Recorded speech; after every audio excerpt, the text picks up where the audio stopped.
if there's a duration where you are doing regular practices, then it's easy to keep it up.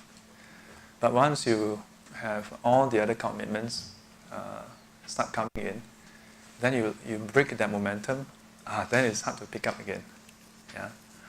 But if you were to say in the morning, just do 15 minutes, or even 8 minutes, 10 minutes, I think that should be doable. Wouldn't you say so? Say yes. Yes. Okay, good. Yeah, 8 minutes, come on. Yeah. Anyhow, you can squeeze in 8 minutes. Yeah. Then you squeeze in 10 times 8 minutes. Oh, no joke, 18 minutes. Yeah. 10 times of 8 minutes, you accidentally do it. You just sit down there complaining about your boss, half an hour gone. Yeah. So you just do 8 minutes here, 8 minutes there. Very easy to do. Yeah. But don't look down on 8 minutes. Yeah, don't look down on 8 minutes. If you can do a few times, like 3 times of 8 minutes in the morning, 3 times in the afternoon, 3 times in the evening, it is very doable. But you gradually build up this continuum, continuity of this quietness. And the beautiful thing about this is that then you train yourself to very quickly pull your mind back. Yeah? And then after that, in between the 2 sessions, 3 sessions of 8 minutes, anytime you feel a bit like ruffled up, anytime you feel a bit agitated, you may find that it's quite quick for you to be aware, and because of the 8-minute practice, you can very quickly just center yourself, just for a few seconds. Instead of letting your discursive thoughts, your mind spin out of control. Okay? So, let me see, let me scan. On my left, I think all the half of them are Xiao Pusa. The rest are season parking holder. On the right, let me see, anybody who has not introduced yourself before? Let me see, first row, second row, third row, fourth row, fifth. Karen's mother and father, have you all introduced yourself before? Introduced before? Have you introduced yourself at SGC before?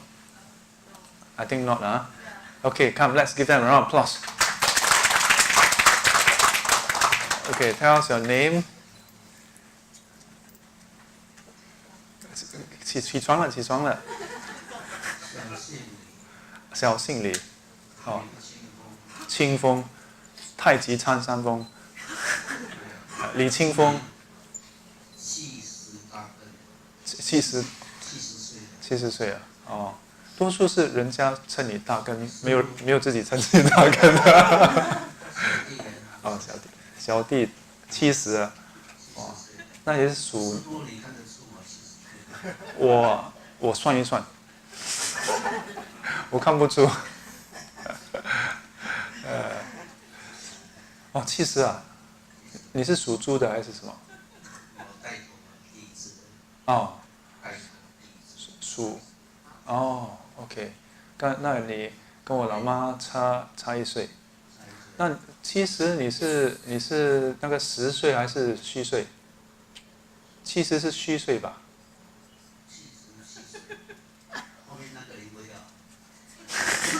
不是虚岁。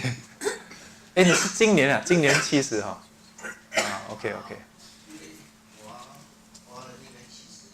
华人48，那就是70了，没有算错。提供假，为什么叫提供假？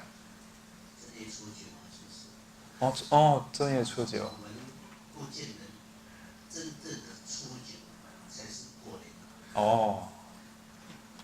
你知道背后的故事吗？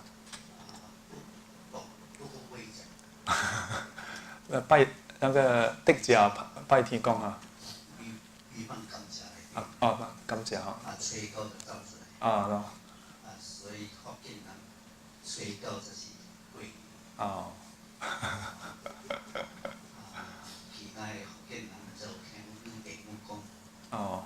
师傅那个看卖者。哦。好，谢谢谢谢。OK， 来到母亲，来报上名来，贵姓大名？You can use English. This is actually English class. Doris. So how are you? Your husband spoiled the market, not me. I never asked him his age. Okay, skip. Welcome.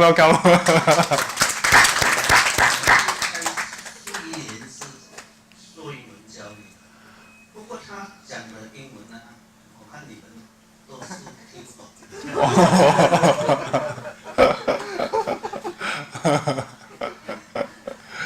讲一点笑话，觉得比较轻松一点，压力就没有这样大。哦，有压力啊！我还以为他们都很开心，开心吗 ？OK， 好，然后你很开心的，有没有压力？说没有。没有啊，你看没有压力的。我们这里是强制性的，没有压力的。Okay, very good. Welcome. So the rest, that who are B what? Have you introduced Have you introduced yourself? You introduced before? Sure. Don't lie to me. In front of Buddha behind the screen, don't lie. Okay, introduced before. Then the gentleman also, I think you've come many times. Yeah. Then the younger gentleman, how come today you sit behind? Oh, if you sit here, it's quite close. Okay. Alright, so welcome to SGC. So today we had our lunch gathering, and we have it over in the Buddhist library. Bhante Dhamma Ratana, they have been very kind to let us use the premise. Yeah, and some things never mind, I'll mention it later. Should I mention it now? I should mention. So, how many of you have entered NS before? Served in the army before? Yeah. So, the barrel, the gun, right? There's the hand guard, and then there's the hand grip. Yeah. So usually the gun is in a straight line, right? Agree? Have you ever seen a gun where you hold the gun like that? Where the gun handle is horizontal to where you are shooting? Seldom, right? Usually it's designed like that, right? Yeah. Usually it's like that. So most devices, not because they are gun, but most devices, when they are designed right, it seldom requires you to hold it this way. Yeah. So it's usually held this way. Yeah. So anyway,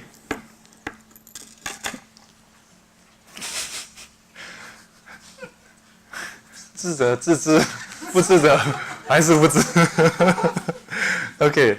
So today we're going to touch on precept number 41, which is the very last set of precepts for the Bodhisattva Precepts.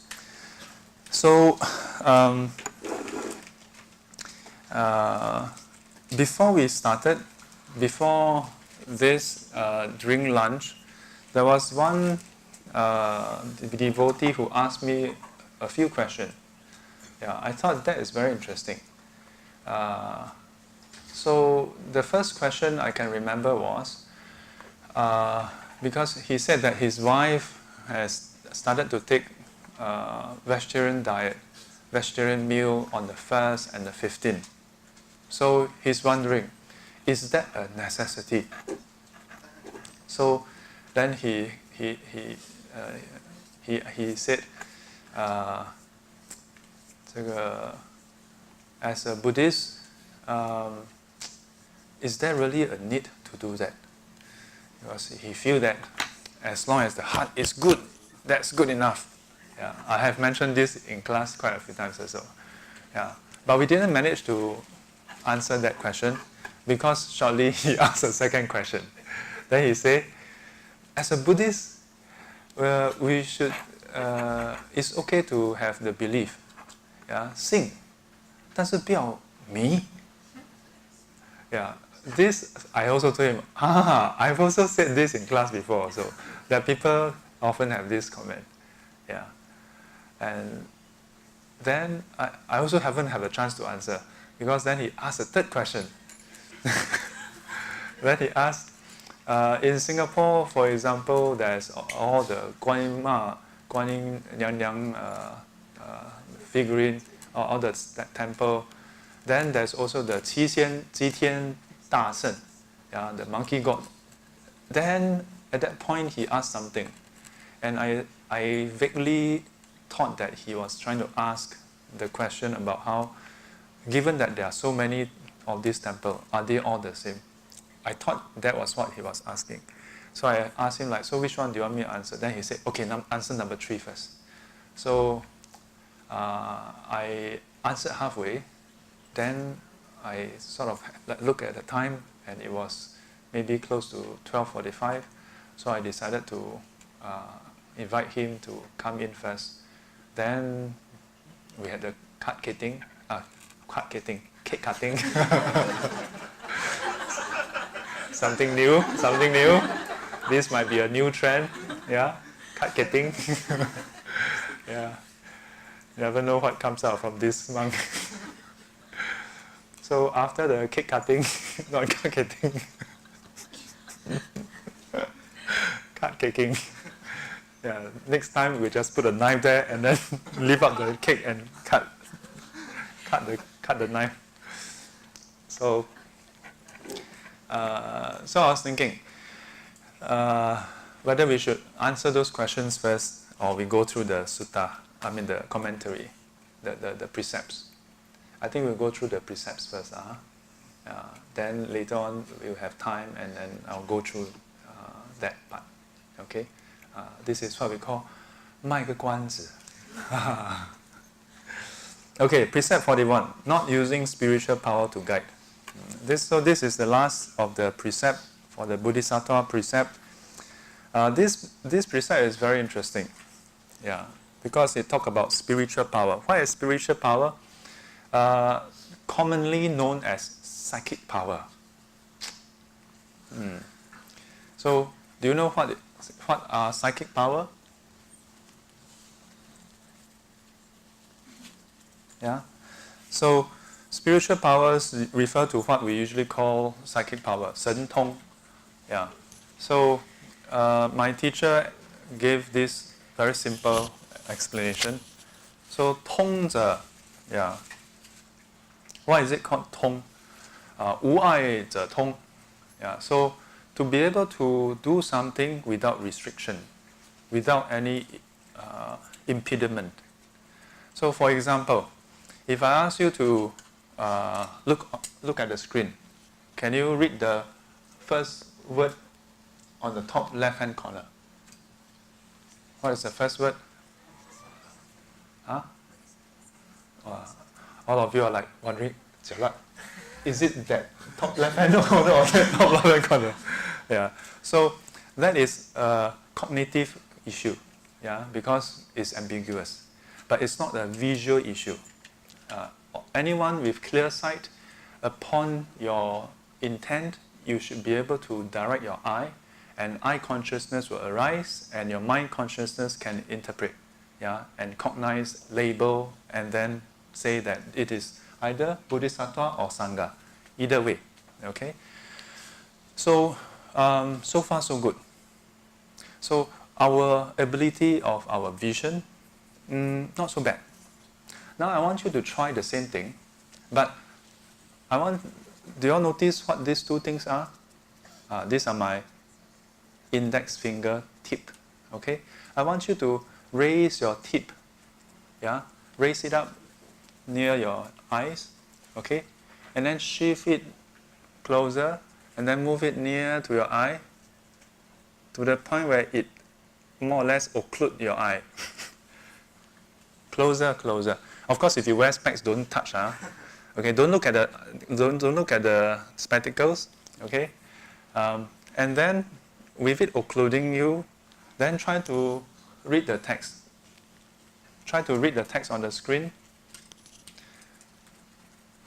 Remember, some of you don't know how to do it. Some of you like that. Okay, use your fingertip to block your eyes, in other words. Okay, those who wear specs, go behind and block your eyes and try to read. Yeah, of course, actually you don't have to do the exercise. Just with your fingertip, a small area, you're occluded. You block yourself. Yeah? So, with your fingertip over your eye, can you still read? Most people cannot. There are some people who claim that they can. You know, there are some organizations. One of my ex-student, he after many years, once in a while he texts me, and then one day he tell me, "Shifu, I want to ask you for permission. I recently brought my child to go and learn this very amazing program. The program teach them how to open their third eye. Oh, third eye, oh. Usually we say those who wear specs are four eye. So why is it only the third one, not the fourth one?" Of course they don't mean this. They mean that they open up some special divine eye, you know. So I was like, okay, so what do you want me to do? So he asked whether he can have permission to share this with the group cultivation that I was teaching. This was some years back, another group of group cultivators. So I was like, I mean, for those who have known me for a few years, you know that I'm a very skeptical person. Yeah. For some people, that's quite strange because usually they think that, you know, those who become monks or nuns surely must have a lot of faith, belief, you know. So how can a person who have so much skepticism ordain? But I'm a very skeptical person. Yeah. So when he told me this, without even he showing me anything, I was already skeptical. But I always caution myself not to be groundlessly skeptical. So I said, okay, why don't we do a preview? Yeah, you show me what your child can do. If I'm convinced, and I'm convinced beyond any shred of doubt that this is true, then I will let you come and present the program to the rest. Otherwise, by letting you present, I'm endorsing by my agreement. So he said yes. So I was staying here back then. So he came, and my parents happened to be around. And that day when he came, and then he brought his, I can't remember, did he bring his child? I think he brought his child. And then I said, okay, so I think at first he just showed me some of the catalog, whatever. Then I said, okay, let's do a test. I said, are you comfortable to let your child take a test? He said, yeah, okay, no problem. Can one. They train up to this point, even at this point, he can see without using the eyes. I was like, whoa. I meditate for so many years. Oh, sometimes I still fall asleep. Close your eyes, then I say, okay, sure, can try. So this is what I did. I think if I don't recall wrongly, I even covered the lighting. Yeah, I covered the windows so that there's minimal light. I switch off the lights, and then I got the towel, black color or whatever, to cover him. So, but then after that, I also asked him, if we let your child take the test and the eyes are blocked, so is your child using the eye or the third eye? Using the third eye. Oh, okay. So it doesn't matter whether the wordings are blocked or not, isn't it? If he's using the third eye and not the physical eye, then he ding, ding, ding. Initially, still need to put it there. Then I said, okay, then is it okay if I take another piece of paper to block it? Then he said, cannot, cannot block it. Then I'm like, huh? I thought you said not using the physical eye. So anyway, ding dong, ding dong, ding dong. In the end, did we do the test?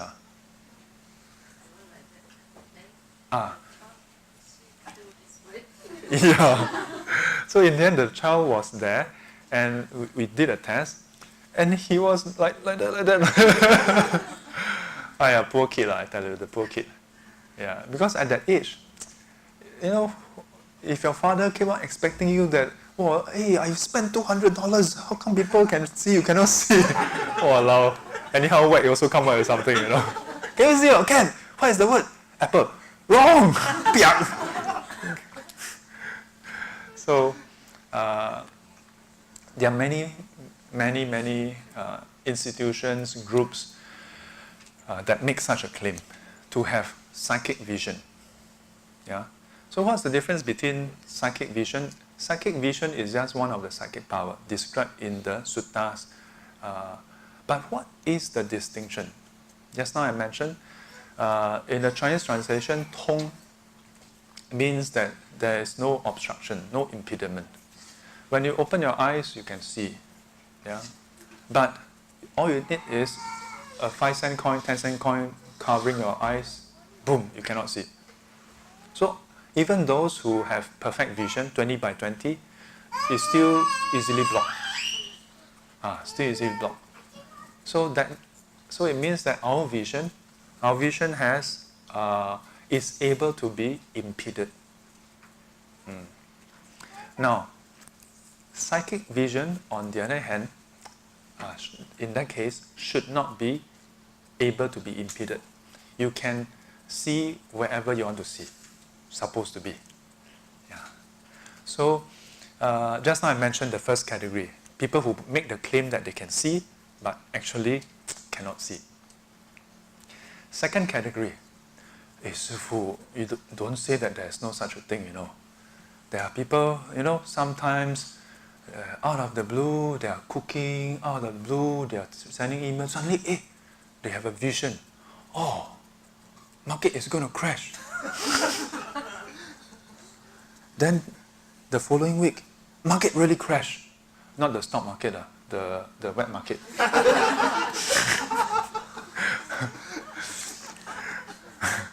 So if you see the wrong market, then it can be quite jialat. You think it's stock market, then you go and sell all your stocks, then in the end the wet market crash. So this is the second category. And this second category, oftentimes, you hear them, I mean that's a joke, but you often hear people say that, but Shifu, it really happened. No joke. Sometimes the vision comes when they are like sleeping. Sometimes when they are awake. Like they are doing some very mundane things and suddenly they have like a flash of a vision. Oh. Has any of you have this kind of vision? No. You have? Jialat. A lot of times. I was going to say, if you want, I can whack your head and see whether, you know, like the old radio, right? Sometimes you cannot hear, then you piang, piang, piang, hey, got sound. Yeah. So most of them don't have. You have. Then maybe you need to whack. You have vision. What kind of vision? 会不会泄露天机，会受天谴？ You know? Vision like, I don't know how to say, vision like... Hey, don't capture him. I'm just kidding. Can like mathematics equations. Yeah. He's a math student. Yeah, he told me during the Chinese New Year visit. Of course must have vision as a... You have vision of your mathematical equation that you have been doing but cannot solve. Yeah, sometimes. Then sometimes I have vision I have the vision that maybe if I write the proof in this way, right, then it can be solved. Yes. Then I go and try. It really can. Really can. Oh, that one is not a vision lah. Luckily. Don't worry. Oh, okay. Yeah, that is usually what we call our like when we are thinking about it in our mind, and then that's how it appears. That's not really exactly a vision, but okay lah, quite close but not the same lah. This one is like what, 4D. You strike 3 numbers, but not the 4th one. Still considered not strike. Actually, can I say something? Yes. I think this sort of vision, right, more useful than can see with your eyes closed set of vision. Yeah, but don't call it vision because it's very misleading. Hey, do you know how you gave everybody a lot of hope? Just now when you said you have vision, I think some of them want to ask you, tonight, what is the number? Actually, I think this sort of vision, right, if I use the word vision, I also give a lot of people a lot of hope. I'm sure the people taking exams, right, all the 小菩萨, as you say, right, they will very much want to have my sense of vision, especially during the exam room. Our 小菩萨 are mostly quite old already. They are not 小 anymore. Okay, but let me clarify, okay? So when he used the term vision, so you see, this is a very important lesson. The same word can mean different things to different people. So whenever you hear people say, wow, somebody got psychic vision, don't immediately think that it's the same thing. Because everybody can use the same word. But the meaning can be quite different. 2 persons buy a car. Wow, I bought a new car. The other one bought an old car, but one new car is like, don't know, it can be quite different. Yeah. So when he mentions about vision, it is like in his attempt to solve mathematical equation, he would think in his mind the equations. And so that is what he means by vision. Nothing wrong with his usage really, but the context is everything. In the context of what we are talking about here, it is slightly different. But his example raises a very interesting point. And it is that in his case, it is somewhat directed, but somewhat involuntary. It's directed in the sense that he is choosing to look at certain equations. If, for example, now, I can't remember your name. Wen Yuan. If now Wen Yuan were to be thinking about forest series, and then suddenly, in his mind appear another equation, Laplace transform. Okay, they are quite close together. Let's think of another one. Let's say the solution, the formula to the solution for everything. Something lah. So then that is a bit different also. One is directed, one is undirected. Time for our meditation. Okay, we will do our short sitting. This is so cool. Hello, 起床. Okay, we'll do a short sitting again.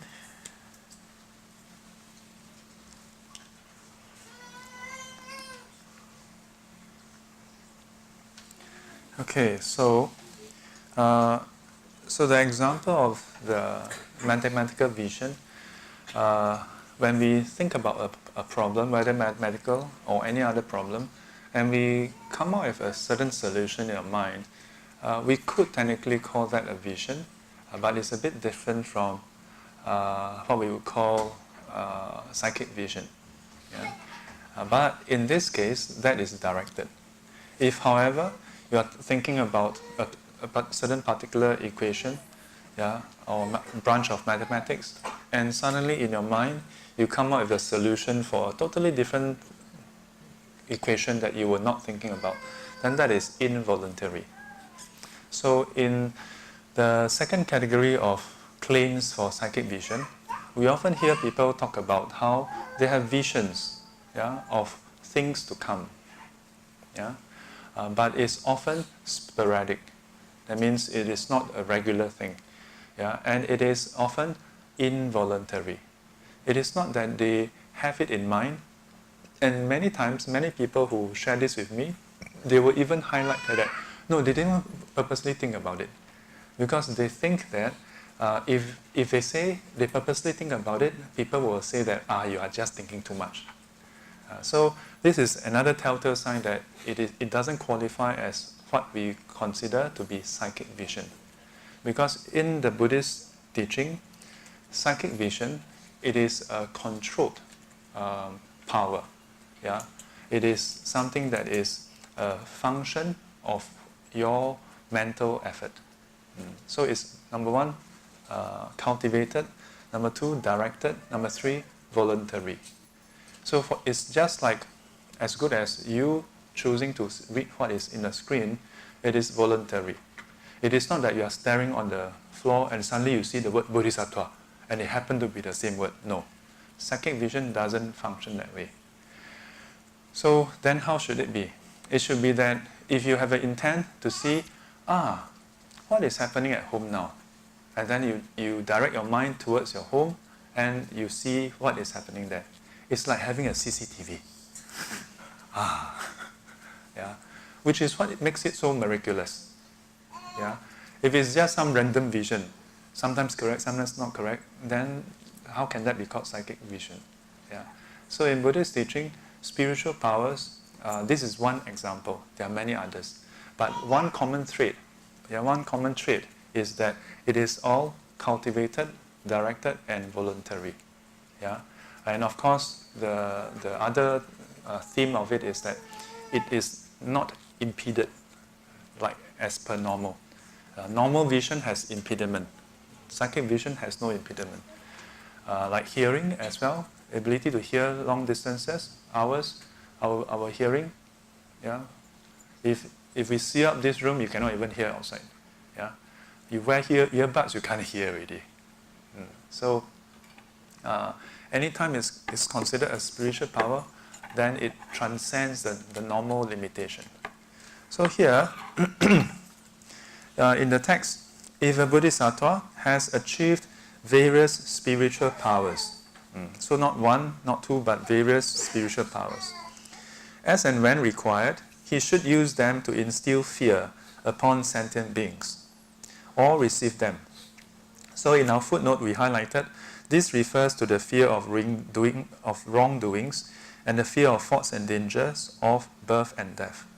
Yeah, so in the Buddhist path, there are those who are able to develop psychic powers, but we don't use it to impress people. We don't use it to try to gain favors. Yeah. If you do that, if you use your psychic power without a valid reason, it is a wrongdoing. In fact, in the Stravaka path, usage of psychic power is not encouraged. Yeah, because it can often give rise to the wrong kind of grasping in lay people. Yeah, if a teacher, anyhow displays, like just let's slip a bit here, let's slip a bit there, then the word spread, then people will end up coming to the teacher for the wrong reason, not for Dharma anymore, but to watch magic show. Hey, Shifu, hey, don't talk about this Bodhisattva path lah. Hey, Shifu, can I have a question? I have a question. Yes, what is the question? Zoping, that time I heard someone say that he saw you float. Can you show us now? Jialat. I cannot float for the record. Yeah, the only floating I can do is I go to airasia.com, get a ticket. That one I can float 30,000 feet, no problem. Yeah. So the danger of the misuse of psychic power, is that it causes the students, the lay disciples especially, to focus on the wrong thing. So here, the usage is to get sentient beings to be awakened to their current state. Here, to instill fear, it is linked to this Chinese saying, 无事不登三宝殿. For most people, so this phrase itself means when there's nothing happening, then we don't go to the triple gem. The verse literally means nothing happening, don't go to the hall of triple gem. Yeah, 三宝殿, 殿 means the hall. Yeah, but and it describes the act of going to the temple basically. Yeah, so this basically the meaning itself means that when we think that nothing is wrong, who wants to go to temple? Yeah. So last time, I mean, almost all Chinese know about all these sayings. Yeah, but actually, there's very deep Buddhist connotation. Yeah, and it's a reflection of the state of unenlightened sentient beings. Yeah. Unenlightened sentient beings keep on thinking that nothing is wrong. That's why don't take refuge in the triple gem. So the phrase 无事不登三宝殿, actually, our usual idea is describing how people, when they don't have problem, they don't come and seek your help. Yeah, but the deeper meaning is we are blind to our problem. There's much suffering that is awaiting us, but we don't see it. That's why we feel like, it's okay lah. Next year I go for retreat, okay, Sifu. The class coming up, but I'm not so free now lah. Yeah, we think that we still have a lot of time.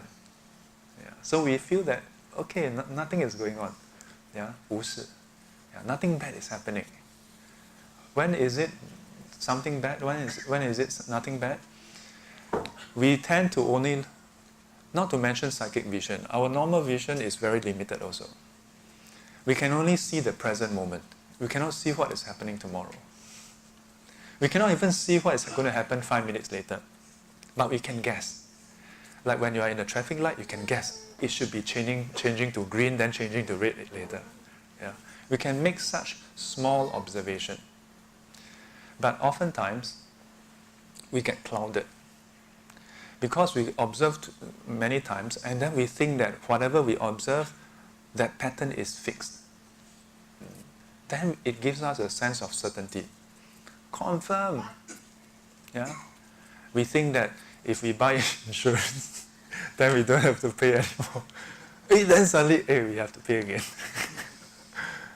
We feel very certain about things. So I keep on saying, Singapore is a wonderful place to practice. Yeah? Because not a moment of downness. The moment you feel that everything is under your control, suddenly it's not in your control again. So in this kind of conditions, we should be able to practice because we have so much reminder. Every other year, every other month, there's some reminder to make you realize that this world is uncertain. Yeah. So in this case, in our case, we don't need, in a way, I don't say we don't need, in a way, maybe, like, you don't need Sifu to use psychic power to instill fear in you. Because in our life, there's enough things that is happening that should be enough to cause us to be wary of our state. That our existence is not so stable. That we should be more energetic in our practice. Yeah, here, this, to instill fear is about this. It's not simply to just frighten people, but it's to instill a sense of urgency. Yeah, the fear is referring to urgency. A fear of samsara, so that it creates urgency to practice. Yeah. For the past 15 years, I've been observing, and among the Sangha, we have this joke. In 2003, there was SARS, and there was a surge in attendance for all the Dharma lessons, all the retreats, and the puja. 3 months later, after the quarantine was over, then there was a decline. everybody is busy. Yeah, busy going for mid-year sale, going for holiday. Then the next year, 2004, there was the tsunami. Then, oh, Sifu, when are we going to have retreat? We need to have more retreat. How can we not have retreat? Twice a year is not enough. Must have more. Then a few months after the tsunami, the one that hit, I think, Sri Lanka and the west coast of Indonesia very badly. And after that, Sifu, I'm afraid I can't come so often. Work very busy. Children, school reopen. Very difficult. Then after that, 2005 or 6, then there was, bird flu, swine flu, don't know who catch a flu. Yeah. Then what crazy mad cow disease, whatever nonsense. Yeah. Then after that, 2005, I think there was some mosquito, very bad dengue. Then when I came back, there was the wipeout campaign. Yeah, 2006 when I came back, wow, wipeout! I was so shocked. Oh, how come so many like banners in the newspaper? Mozi wipeout!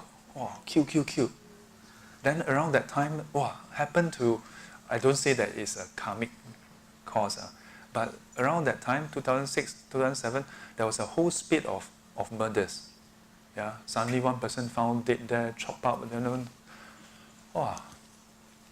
Then later, I think 2007 or 8, then there was a Sichuan 大地震. Sifu, when are we having retreat again? Yeah. So on and off. Yeah. Then post 2010, then there was also the what is that incident? The Fukushima earthquake, very severe. Yeah. Was it before or after there was the Haiyan typhoon? Yeah. I can only remember so much. There are actually even more than that.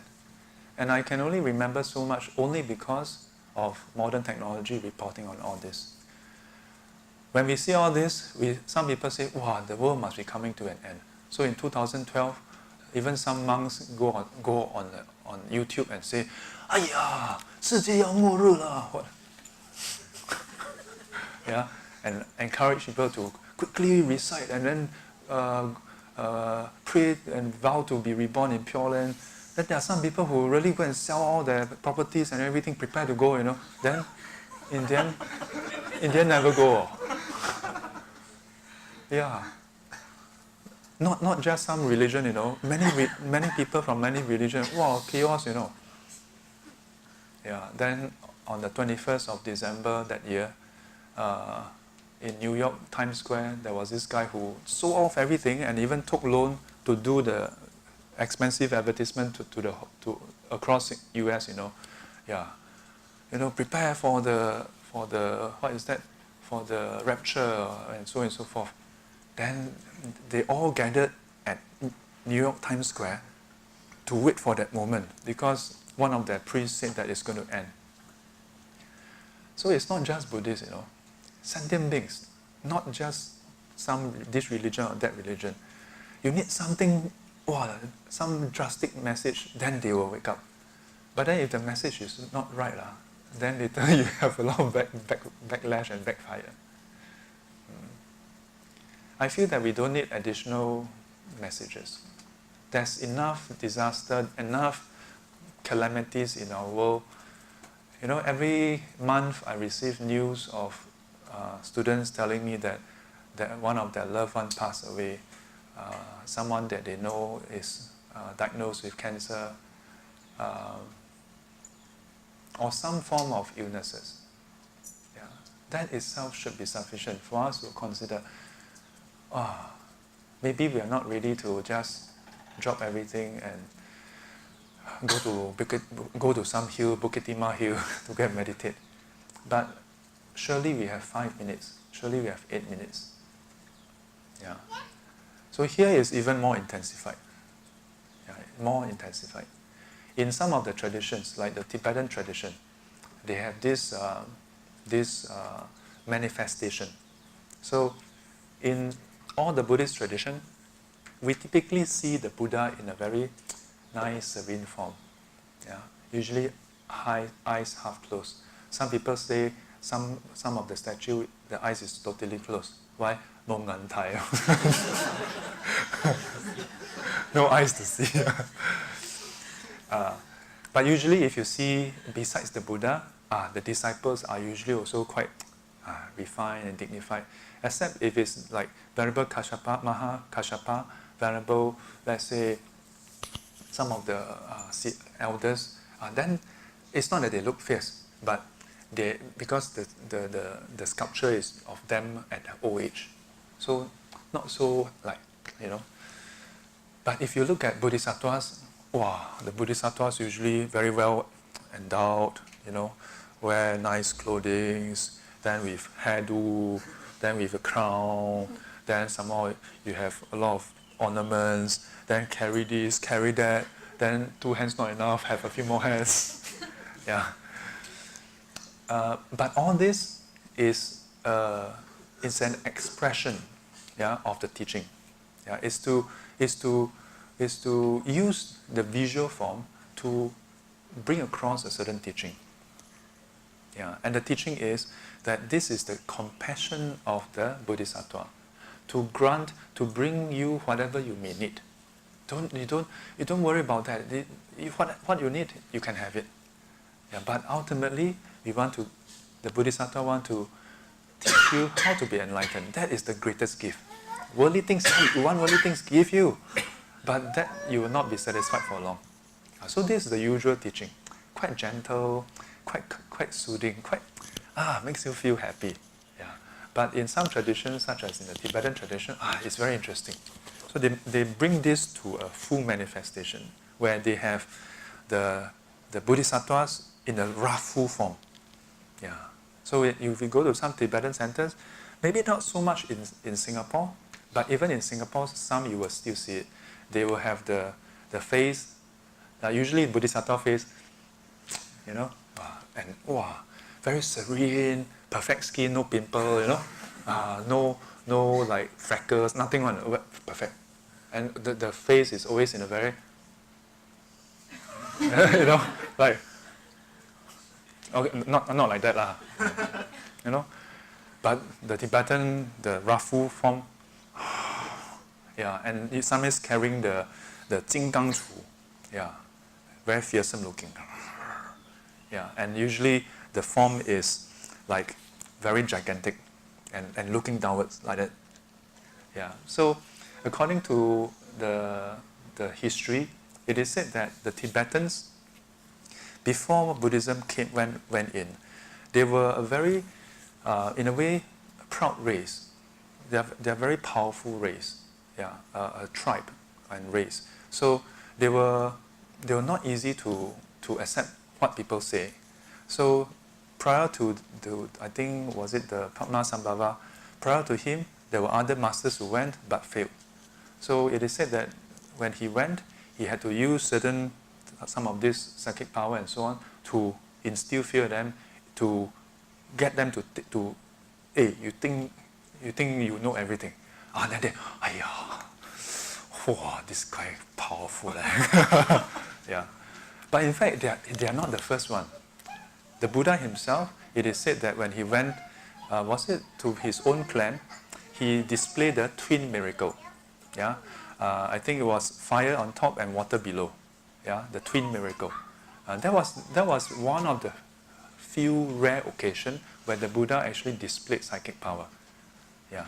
So he did that for one purpose, to impress upon those whom he was going to teach, because they were so proud. Who are the people who are proud? Number one, those who are very smart. Number two, those who have a lot of money. Number three, those who have a lot of power. Number four, those who are very beautiful. Yeah, you must have something good lah. If you have nothing good, then what are you proud of? Right? Surely the person must have something good about him or her, that he's proud of. That most people don't have, you have. Can you stand out and say, Sư, I'm very proud of one thing. What is it? I can breathe. Who cannot breathe? But if you say, I can hold my breath. How long? 1 second. Right? Guinness World Record. If you can hold your breath for 10 minutes, you can go into the records. Why? Not everybody can do that. 1 second, hold. Okay, over. Who cannot do that? So you must have something really special. So sometimes, like in the case of the Buddha, when he met some of them who are either very powerful, very rich, or very smart, or then the Buddha used certain powers to impress upon them. Give you another example. There was this queen who was very beautiful. So this is one of the examples. She's very beautiful. So she's so full of herself, I'm so beautiful. Look at me. Yeah. So the Buddha know that she's like that. So one time, when he was teaching, he knows that she's going to come. So when she came with full regular, all decked with ornaments, everything. So what did the Buddha do? The Buddha used his psychic power to do this, instill fear upon this sentient being. What did he do? He manifests this beautiful lady fanning the Buddha. So beautiful that when she come in, so good. Yeah. So much so that she is totally absorbed. Not about herself anymore, but absorbed in that lady. And then, because if not, she's maybe she go and see the Buddha, but then sit down there and then, 看我, 美不美? But once she saw that lady, she forget about herself altogether. She was so absorbed with her beauty, And then when the Buddha continued talking, It's not that the Buddha checked then. The Buddha have to check. Buddha just continued talking, giving Dhamma talk. And then as Buddha observed, but Buddha has managed to capture her attention. Then change the transformation. From a beautiful looking girl, start to age. Young, beautiful girl. What naked? Okay, let me finish this part, otherwise later break the train of thought. So the young lady just slowly start to age right in front of her eyes. The hair start to dry and wither, and then the skin start to become, lose the luster, never use SK2, and then start to wrinkle, and she start to hunch, and then basically go through the whole aging process in a few seconds, in a few minutes.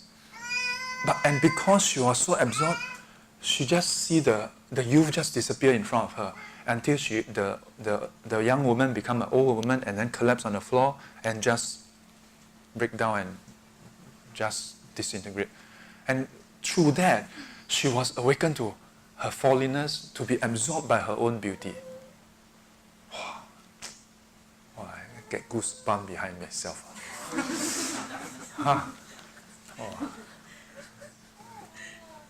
So although this is from the Bodhisattva Precepts, don't think that this is just a Mahayana creation. A few incidents actually happened in the Buddha's time where he did exactly that.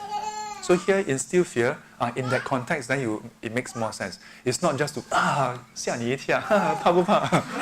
No. Yeah.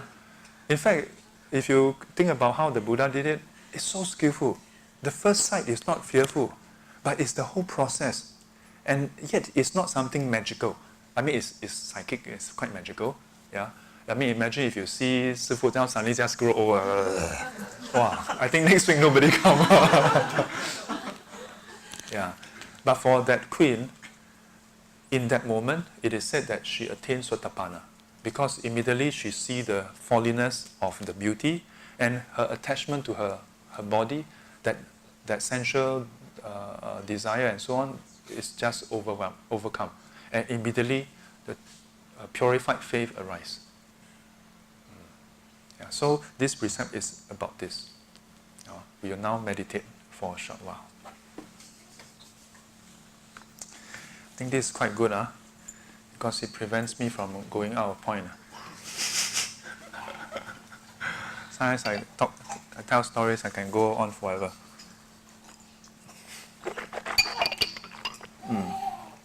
So, so he should use them to instill fear upon sentient beings. Yeah. And so here there are two things. One is the spiritual power as a skillful means. Yeah. So it is a means and not as an end by itself.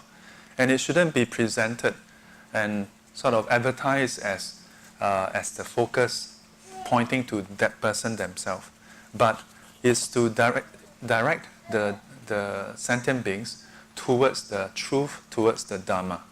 Yeah. So the usage of spiritual powers must serve that purpose. Otherwise, then one should not use them.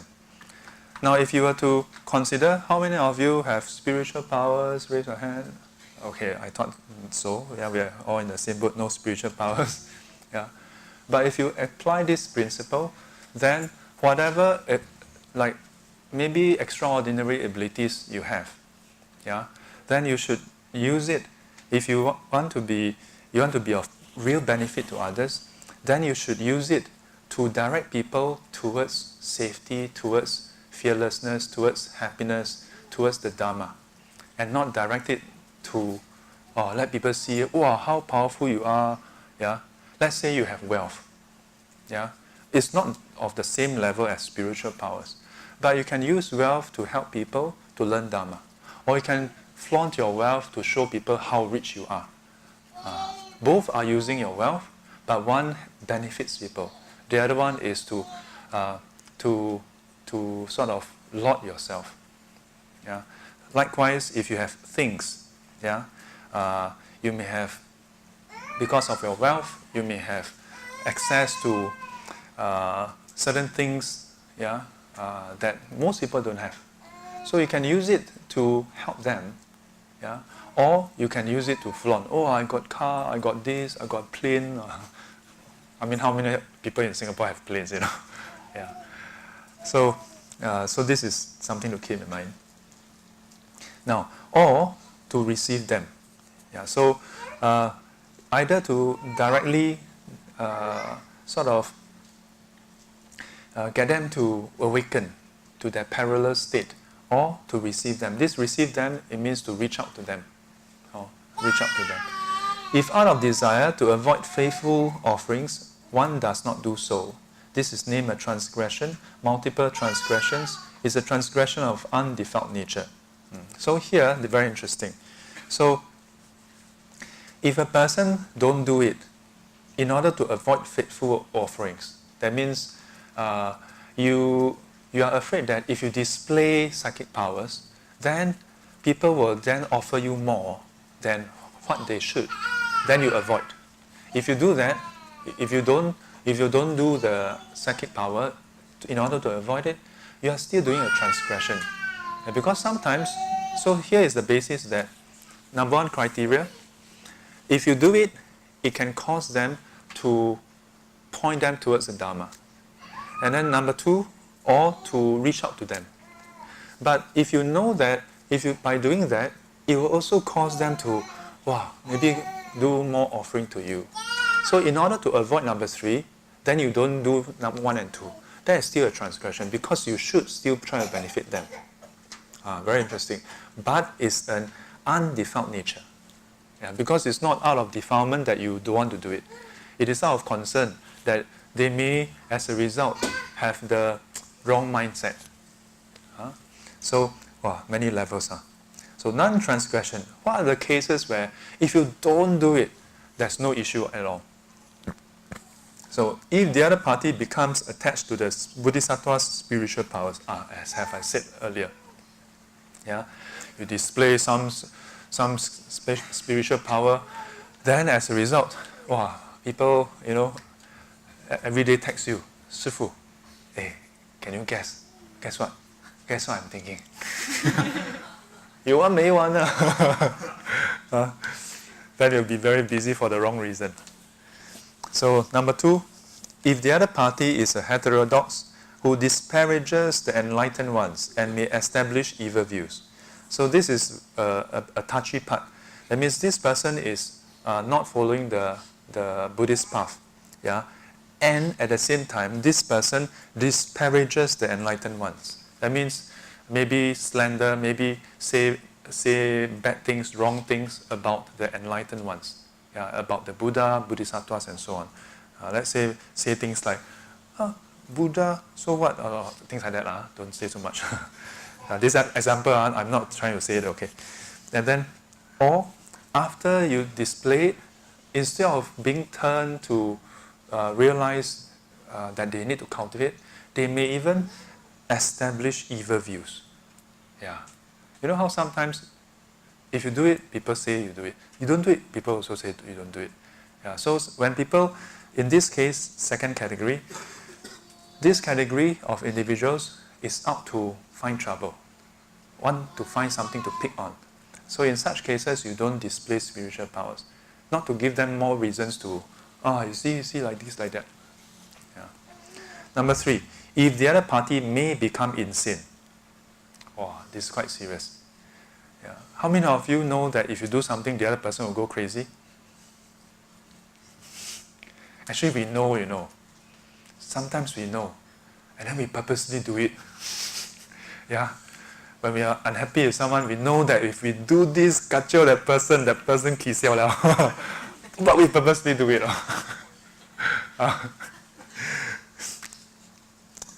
No wonder we are not Bodhisattva or Buddha yet. Because here, non-transgression is, if the Bodhisattva know that the other party may become insane, you display spiritual power, 10 of them, arouse deep faith and want to learn Dharma, then 2 of them kisiao, go crazy. Yeah. See already so stressed. Yeah. So in that scenario just now, if I don't recall wrongly, only the queen saw that woman.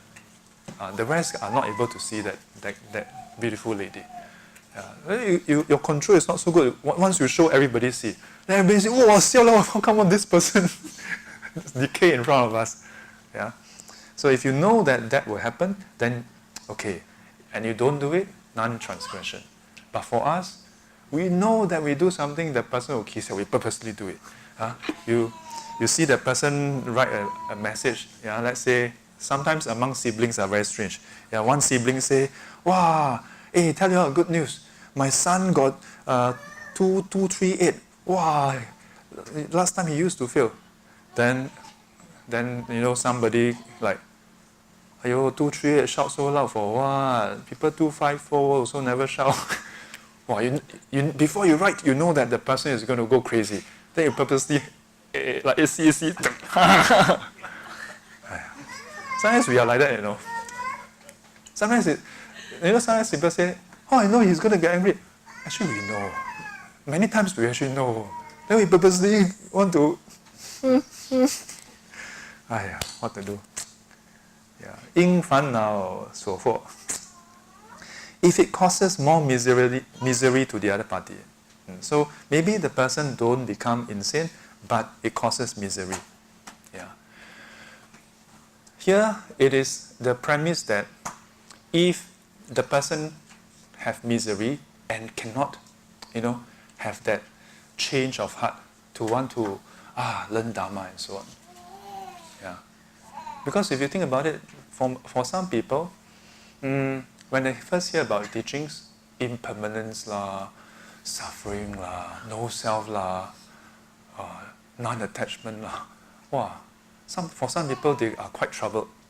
But after a short period of trouble, then they realize that no matter what, this is the fact, undeniable fact. Have to face it. That kind of pain or suffering, and that is worthwhile. And that is actually necessary. Because if the person don't see the suffering in the current condition, there's never any impetus to want to get out. But if a person after hearing it just feel miserable and is not convinced that there's a way out, then it is not helpful for that person also. It actually causes the person to go into maybe depression. Hopeless. Cannot work, but cannot go and 出家, then stuck. So must have some wisdom. So this itself, para 49, this is the precept 41, and that's the last precept. What follows is the closing verse. Great ones. Wow. Addressing you all great ones, you know. Are you all great ones? Now, if we look at the Chinese text, 神力不设戒第41，若菩萨成就种种神力，因恐怖者而恐怖之，因接引者因接者而因接之。So it is there's nothing special to explain. It's as we have gone through earlier. 欲令众生消信施故，不以神力恐怖迎接者，是名为犯众多犯，是犯非软无起。As explained earlier. 不犯者，若比众生更起软着，外道谤身，成就邪见，一切不犯。So these are the different clauses where there are exceptions. There's no transgression. 若比发狂，若增苦受。As we have explained. This precept is pretty straightforward. No special terms to explain. But I want to show you 诸大士, great ones. So 如是大士否? Are you all great ones? Why is it that this is addressing those who are listening to this as great ones? So during the recitation, we will actually start off with the front part where we will recite 菩萨戒本经. Then after that, 归命如舍那，十方金刚佛，义理前论主，当觉实真, and so on and so forth. Then we will start 诸大士, great ones. So the great ones refers to who? Refer to those who are listening and participating in this precept recitation. And who are they? They are the Bodhisattvas, those who have undertaken these precepts. We have this series of class to share with you all this path. This path that has been trodden by countless individuals. Individuals who started off just like you and me. Individuals who start off fearful that if they don't take care of themselves, nobody will take care of them. Fearful that, just like us, a bit kiasu, afraid that if they don't put in more effort to acquire more, then they will lose out. Until one day, they see the examples of other bodhisattvas who come before them. They see examples of seemingly ordinary individuals who are able to go beyond just caring about themselves. Important point, nothing wrong with caring about yourself. The Bodhisattva path doesn't mean that they don't care about themselves. It is that they don't just care about themselves. That's a very fine but very important difference.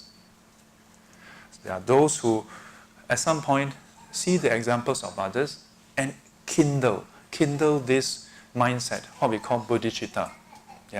To think not just for themselves, but to realize that in the larger scheme of things, they're more than just our whims and fancy. And so, because of this mindset, they are ready to undertake great strivings. And for that reason, because of their striving that is so great, their vows that is so great, their target audience that is so immense, you need such great vows to undertake such undertaking. That's why we call them 大士, the great ones. Those who can 承担如来家业, those who can undertake the heritage of the Buddha, become future Buddhas, in other words.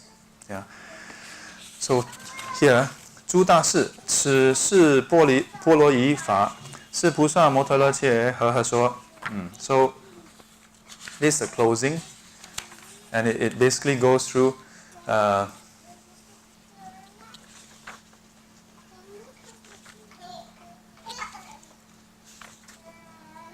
oh wait, hang on. Oh sorry, no wonder. That's the start. I was like, how come the order is different? Here is the one. 诸大士以说众图吉罗法. So 图吉罗 Dukata, So, great ones, the numerous dukkata are already spoken. So, dukkata are basically wrongdoings. The 41 precepts are considered the wrongdoings. Yeah. So, it is like a second grade of offense, yeah, transgression. But transgression, as I've explained before, transgressing who? Transgressing your own vow. Yeah. And then, because of that, you are not able to benefit sentient beings. So, the numerous dukkata, the numerous wrongdoings are already spoken. If a bodhisattva transgresses any such one dharma, here dharma is referring to any of these items, one should repent accordingly, otherwise it will obstruct bodhisattva precepts. So, here, what does it mean by that one should repent accordingly, otherwise it will obstruct bodhisattva precepts? What it really means is, if you don't repent, what it really means is you don't agree that number one is wrong. Number two, you don't change your ways. And if you look at all the precepts that we have gone through, it is always to change ourselves to benefit people, to make ourselves amenable to, capable to assist others, guide others, to make ourselves capable to do the task of a bodhisattva, of a Buddha in future. So if you break one of them, it means that you are not doing that. You are not familiarizing yourself with helping people. And if you don't repent, it's not about, oh, you didn't go to the hall and then go through the ceremony, tiang, bow down. Not about that really. The repentance here is about that you, number one, don't acknowledge that it's wrong. Number two, you didn't put in effort to make a change. Yeah, these are two critical things. Yeah. So, if taking this understanding, then if you don't do this accordingly, otherwise one should do this accordingly. Otherwise, it will obstruct bodhisattva precepts. Of course. Yeah. Then it makes sense. Why it's going to obstruct your precepts? Yeah. Because you are not doing accordingly. Yeah. You are not changing your mindset. You are not making amends to do the right thing. Yeah. In other words, you are not changing yourself to help others. Then of course it's going to obstruct your path. Oh. So in the community, we will have someone who is in charge to do the recitation, and we will follow the text and listen. And then they will say this: 以说众多图基罗法，若菩萨犯一一法，应作图基罗忏；若不忏者，障菩萨戒。 Then after that they will ask, I hereby ask you, great ones, is there purity herein? Then repeat 3 times. And so we recite 经问诸大师，世中清净否? So this is a very common verse that we recite. Yeah. And we recite this verse 3 times. 经问诸大师，世中清净否? And actually we don't just recite this. We will say 经问诸大师，世中清净否? 经问诸大师，世中清净否? We will ask up to the 3rd time. 经问诸大师，清净否? Yeah, we will actually have some, not this one but we have something to to really bring attention. You must pay attention. I'm asking this question. You must think carefully. Is it purified? Yeah. Usually, what we will do is prior to this, if there's any infringement or transgression, we will do the repentance as ASAP. Yeah, in the shortest time possible, we will do the repentance. We will not delay until at the mid-month. Then we will do the repentance. So after 3 times, when everybody remains silent, then by your silence, we see that you are pure. Yeah, great ones, your silence denotes purity herein. This should be upheld as it is. Yeah, 诸大士世中清净，默然故，世事如是持。Yeah, so 世中清净. So within you, there's purity. Why? 默然. Because of your silence, I infer that you are actually pure. Why? Because of the question. I asked, 世中清净否? Nobody say anything. By your silence, it denotes consent. Consent that you are pure. Yeah? And as a result, 世事如是持. So 事 referring to all these precepts, you should uphold as it is. Then after that, great ones, again, great ones. I have spoken the 4 Bodhisattva Parajika Dharma and the numerous Dukkata Dharma. These are the Maitreya Bodhisattva Mataka spoken in unison. So Mataka is actually like a commentary. Parajika is, the meaning is beheading. So it is the major offense. If you commit parajika, that is a major offense. It literally means beheading. So it doesn't mean that you will be beheaded. It means that your spiritual life is beheaded. So if you cut off your hand, you can still live. Behead you, you die. So that's how severe it is. So disciplinary precepts that encompasses wholesome dharma, and precepts that encompasses sentient beings. So 三准戒. All these precepts dharma is able to evoke bodhisattva practices and also complete the bodhisattva path. So all this series, this is just what is recorded in this set. But if you look at other sutras, it actually lists out even more. So many practices to do. Very busy. This is just some of the key points that is being highlighted. So in the Chinese translation, we have so 诸大士我已说菩萨四波罗夷法. So this四波罗夷 is what we went through right at the start. Right at the start. So this is the 4. We have 2, 3, 4 here, and then we have 1 over here. So 4 of the major, and then 41 of the minor. So 众多突击罗法，此是弥勒世尊摩德勒切佛和说，律仪戒、摄善法戒、摄众生戒。So this is 三句戒。So 此诸戒法能起菩萨行，能成菩萨道。So after that again, great ones. Whoever aspires to attain Anuttara Samyak Sambodhi should uphold them skillfully.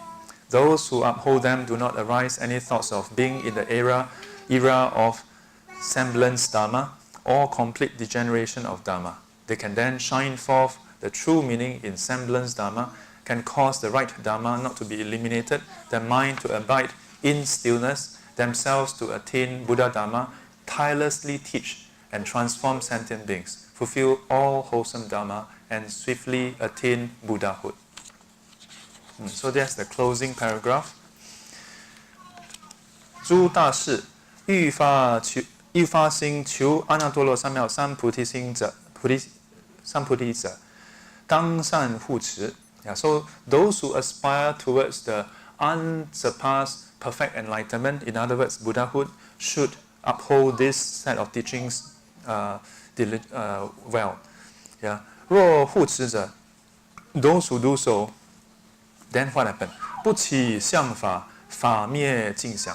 So 不起, so if you were to practice this accordingly, then it will not give rise to 2 kinds of mindset thinking. First one is 相法想. Second one is 法灭尽想. So 相法 means so there are four time period as far as the Buddha Dharma is concerned. One is 正法, where there's still the Buddha and there's still the proper teachings and people getting enlightened. Then there's 相法, where there's the external form, but and people practicing, but nobody, few people attaining. Then there's 末法, where there's only people who look like they are practicing, but there's no more people attaining enlightenment. Then there's 灭法, basically totally gone. Then there's not even the form. People don't know that this is Dharma, this is not Dharma. So there's these 4 stages. So here it says that if a person were to uphold this and practice, then in your mind, you will not give rise to this kind of mindset. Now it's 末法, or this is 相法, and so on. Yeah, it's always 正法. And so you can 能令相法实义自然. So even in the 相法 period, you will have the kind of fervor, you will have the kind of wisdom to be able to bring out the true teachings. Yeah. Don't just keep telling yourself, now is degenerate period lah, cannot learn lah, cannot practice lah. Yeah. Then you give up. Yeah. And 能令正法永不灭尽. And you can allow this, sustain this teaching. Yeah. And it doesn't just perish into museums. How can we let the Buddha Dhamma last? How can we let it last? We must learn the teachings, we must practice accordingly. Yeah. We may not practice it perfectly, but we must do it as well as we can. Yeah, because if even Buddhists don't learn and practice the Dhamma, who is going to learn and practice? There are a lot of scholars out there. I don't say Buddhist scholars. I'm talking about non-Buddhist scholars. They write a lot of papers every year. Every time I hear about people doing research, then I'm like, I thought the Buddha had already finished all the research. What is that? What else is there to research, Yeah? He did all the research, figure out the whole path already. We're supposed to go and execute. Then somehow we are still doing research. I don't say that all research are bad. But if a person ends up just pursuing the scholastic study and then doing research for academic purposes, then we may well become very rich academically, but very poor spiritually. Yeah. So, 心得止住，自成佛法.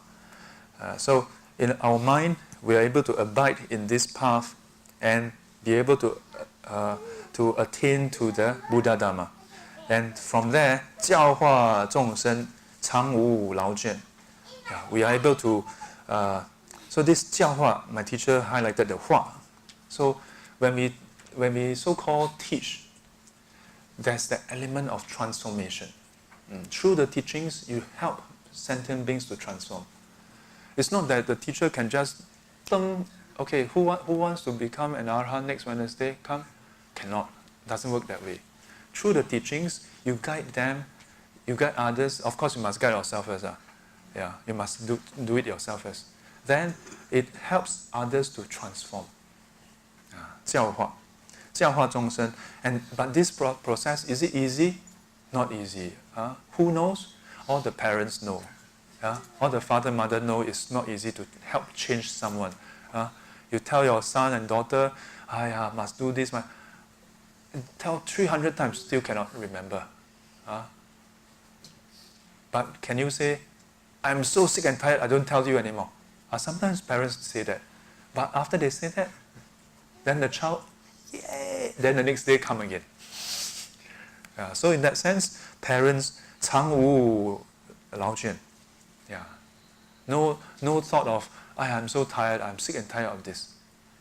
But sometimes, as unenlightened beings, sometimes we do get burnout. We do get sick and tired. So we don't feel like doing it anymore. Yeah. So recently, there was a friend who asked me about burnout. Not sure whether it's really burnout or not burnout.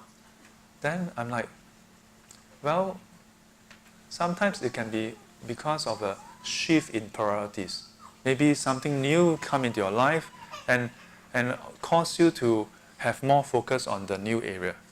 Or maybe nothing new came in, but you start to see what you are doing to not have so much value anymore. Can be these two cases. Then you feel like there's not that there's no meaning, lesser meaning. Yeah, when we talk about burnout, that's basically what it is. Yeah, you start to see less meaning in it. In this case, the Bodhisattva 常无劳倦. Bodhisattvas never burn out. Yeah, but I tell you, it can happen, Guan Yin Pusa, at stage 7, he burned out. I say this is according to the teachings one. He really burned out. In modern times, we call it burnout. He basically, give up. Like that, how to teach these kind of people? I mean, you don't go and search the sutta. He never say walao. Yeah. But the idea is there, okay? So it is said that he he had this thought to give up. He has this thought to enter parinibbana. So, to me, when we look at the Buddha's teaching, from all the different traditions, there's something very interesting. Although sometimes when we read the text, it can be quite magical, feels like, well, we're incredulous, But there are a lot of those instances where these great ones are great beings, Mahasattva, the great ones. The text talk about some parts of their life in the distant past where you start to see, Guan Yin菩萨also very human. Also can burn out, My point is not to pull Guan Yin菩萨down.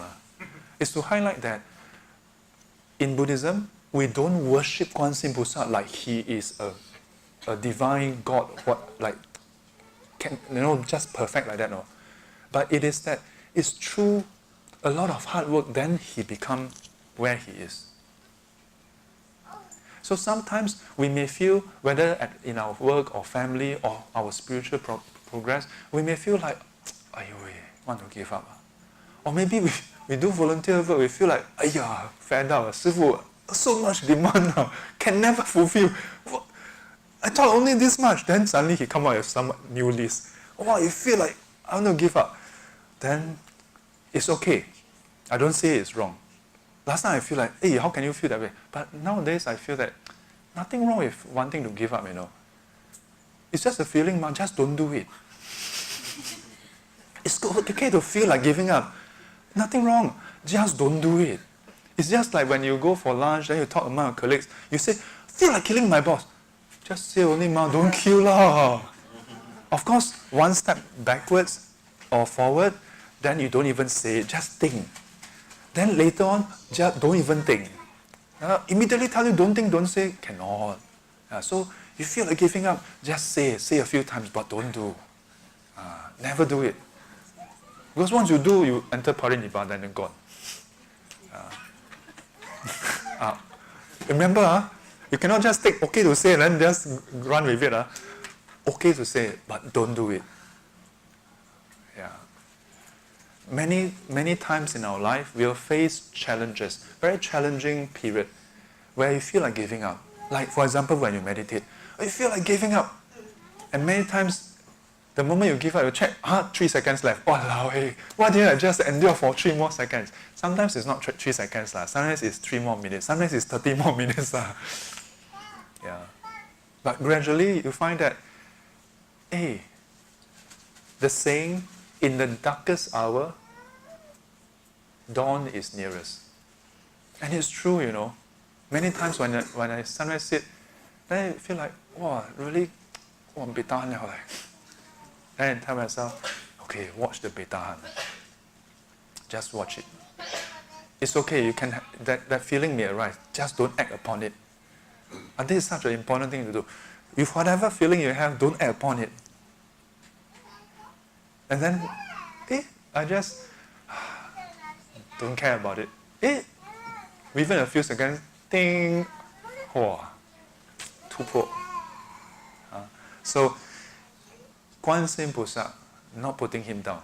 In fact, in many of the teachings, you see this mentioned about all the different Bodhisattvas and Buddhas, all the Arahants. They have a past, they have a difficult past, challenging past.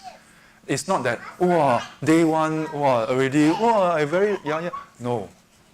They struggle, they put in a lot of effort. So don't give up.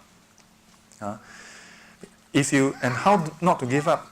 You familiarize yourself with the teachings. And not just this type of teachings, all the different teachings. Then you draw strength and you can 长无劳倦, tireless. Yeah. So why? Because teaching people very very 凄惨啊，讲不听完。善业毕竟。Now, all these practices, wholesome practices that you practice, that you put in, 善业毕竟速成佛道. It will ultimately bring you to what? Bring you to perfect enlightenment, Buddhahood. Sadhu, sadhu, sadhu. It's 3:15. We shall wrap up here. 愿消三障诸烦恼，愿得智慧真明了，普愿罪障悉消除，世世常行菩萨道。阿弥陀佛，起立。